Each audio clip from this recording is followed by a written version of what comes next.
नमस्कार. स्वागत तुमचं द न्यूज लॉन्चर मराठीमध्ये. मी अशोक वानखडे. बिर्लाजीच्या विरुद्ध सोमवारी चर्चा होणार. कारण सोमवारी 9 तारखेपासून लोकसभेचं सदन सुरू होईल.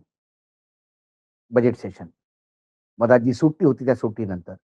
सुट्टीच्या अगोदरच लोकसभा अध्यक्ष ओम बिर्लांच्या विरुद्ध एक अविश्वास प्रस्ताव आणला होता. प्रस्तावाची फॉर्मॅलिटी पूर्ण झाली होती. ज्या दिवशी प्रस्ताव आला त्याच्यानंतर त्या प्रस्तावावर सरकार म्हणजे कमिटी तय करते तो प्रस्ताव यावा, नाही यावा आणि मग त्याच्यानंतर मग तो आला तर मग तो सदनात येतो. मग त्याच्यावर चर्चा होते आणि मग वोटिंग होतं.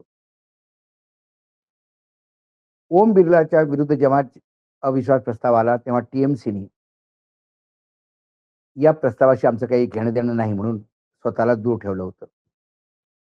परंतु 9 मार्च ते 11 मार्च या 3 दिवसातच या प्रस्तावावर जे काय व्हायचं ते होईल. त्यामुळे बी-जे-पीने व्हीप जारी केली 3 लाईनची सगळ्या सदस्यांना, खासदारांना, की त्यांनी सदनमध्ये राहावं. काँग्रेसनी पण व्हीप जारी केली, की तुम्ही सदनमध्ये राहावं. आणि अनएक्सपेक्टेडली यू टर्न घेत टी-एम-सीने अनाउन्स केलं, की आम्ही बिर्लाजीच्या विरुद्ध अविश्वास प्रस्तावासाठी त्यांच्या विरुद्ध मतदान करणार आहे. म्हणजे बिर्लाजींवर अविश्वास आहे याच्याबद्दल आम्ही त्यांच्या विरोधात आम्ही हे करणार आहे.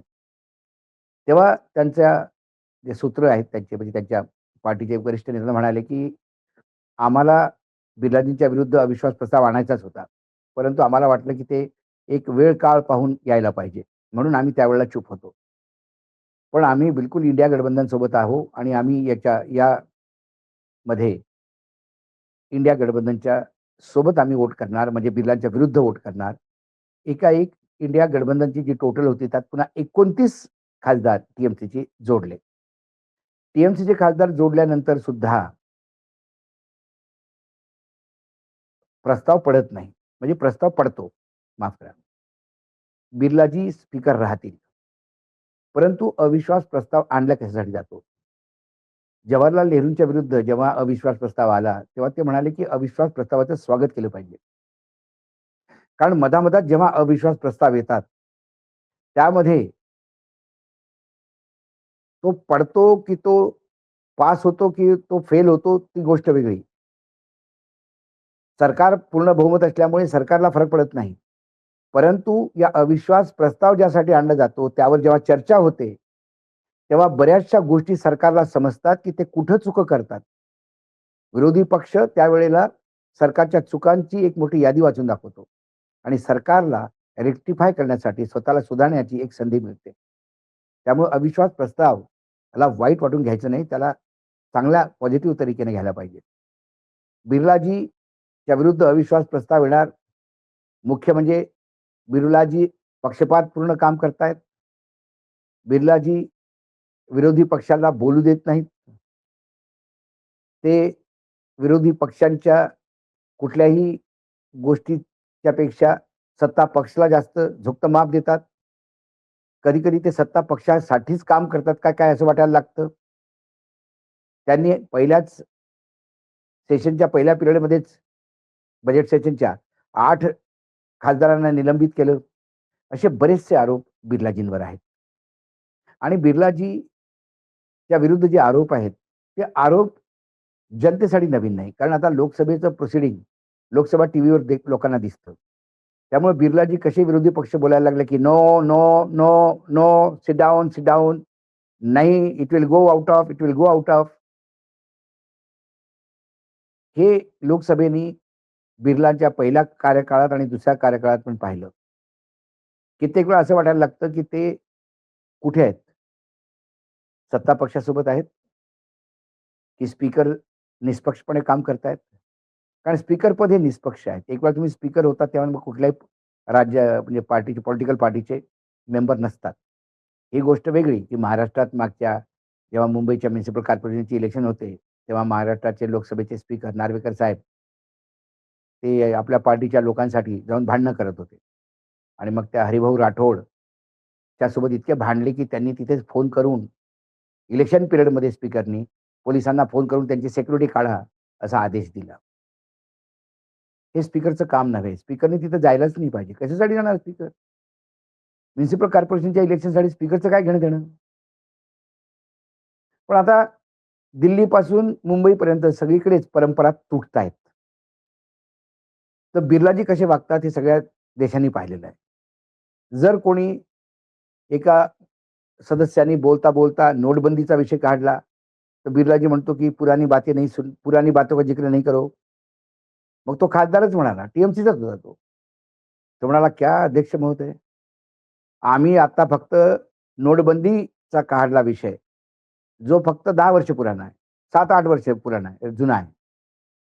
पण सत्ता पक्ष, पंतप्रधानापासून, गृहमंत्र्यापासून सगळे मंत्री, अगदी जवाहरलाल नेहरू, इमर्जन्सी, इंदिरा गांधी,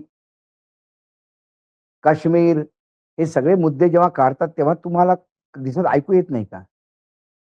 तेव्हा निर्लज्जपणे हसत तो चूप राहिला. अशा कितीतरी गोष्टी आहेत.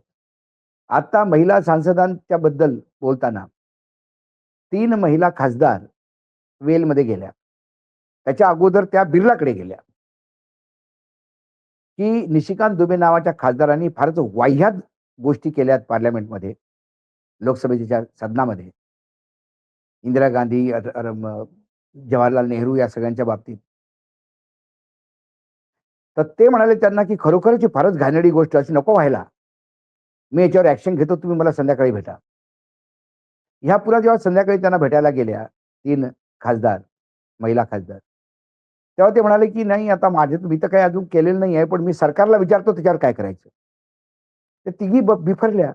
ते म्हणाले, "साहेब सरकारचं काय घेणं-देणं ह्याच्यात? हे लोकसभा तुम्हाला चालवायची आहे. सरकार काय म्हणेल? सरकारच त्याला बोलवतं करतंय." मग त्या तिन्ही बाहेर आल्या रागारागानी आणि त्या निशिकांत दुबेच्या जिथं बसला होता तिथं जायला निघाल्या, तर दुबे तर पळून गेले. पण पंतप्रधान आलेच नाही मग भाषणासाठी. आणि पहिल्यांदा राष्ट्रपतीच्या अभिभाषणाचं वर पंतप्रधानांनी उत्तर न देताच तो पास झालं. तर त्यावेळेला पंतप्रधान पळाले म्हणून आव उठली. तर बिर्लाजी म्हणाले, "नाही, मी पंतप्रधानांना सांगितलं होतं, की हे 3 महिला जे खासदार आहेत, हे तुमच्या जीवाला अपाय करू शकतात. म्हणून तुम्ही येऊ नका." हे हे लोकसभेच्या स्पीकरचं बोलणं झालं. निर्लज्जतेचा कळस होता. पण आज पंतप्रधान कोट्यामध्ये होते. कोटा, जे एज्युकेशन हब आहे ना तिथे. एअरपोर्टचा तिथे लोकार्पण होतं. तिथे त्यांनी बोलताना त्या तिथलेच खासदार ओम बिर्ला आहेत. ओम बिर्लाची इतके तारीफाचे पूल बांधलेत, की ओम बिर्लासारखा माणूस तुम्हाला कधी स्पीकर म्हणून सांभाळणार नाही. सगळ्यांना किती खिशाला घेऊन चालतो. प्रत्येक खासदारांची इज्जत करतो. प्रत्येक खासदारांचं त्यांना ज्यांना जे बोलायचं असेल त्यांना बोलू देतो. सगळ्यांना मिळून सांभाळून चालतात. राज्यघटनेच्या अनुसार कामकाज करतात आणि त्यांच्यासारखा प्रामाणिक आणि त्यांच्यासारखा निष्पक्ष स्पीकर दिवा लावूनही तुम्हाला शोधून मिळणार नाही. कित्येक वेळा ते काही उदंड खासदार असतात.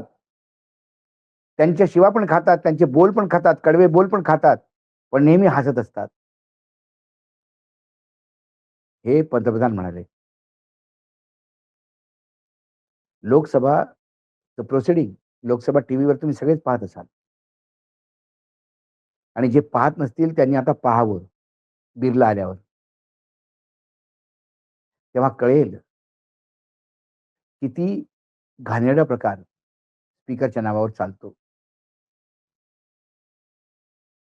स्त्री स्त्री शक्ती म्हणतो आपण, मातृशक्ती म्हणतो आणि त्या तिन्ही खासदार पहिले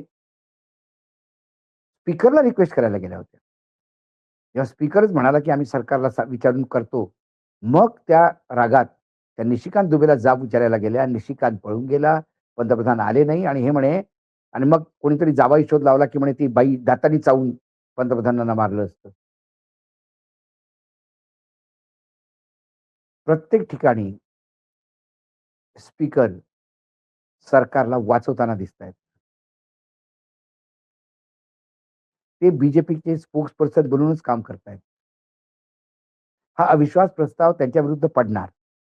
ते स्पीकर म्हणून राहतील याच्यात काही डाऊट नाही.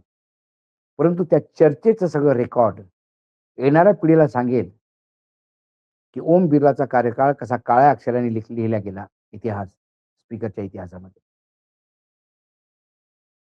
टीएमसीचं सोबत येणं हे एक नवीन सुखद बातमी आहे इंडिया गठबंधनसाठी. आज द न्यूज लॉन्चर मराठीमध्ये इतकंच. पुन्हा येतो काही विषयासोबत तुमचे. नमस्कार. पाहत रहा द न्यूज लॉन्चर मराठी.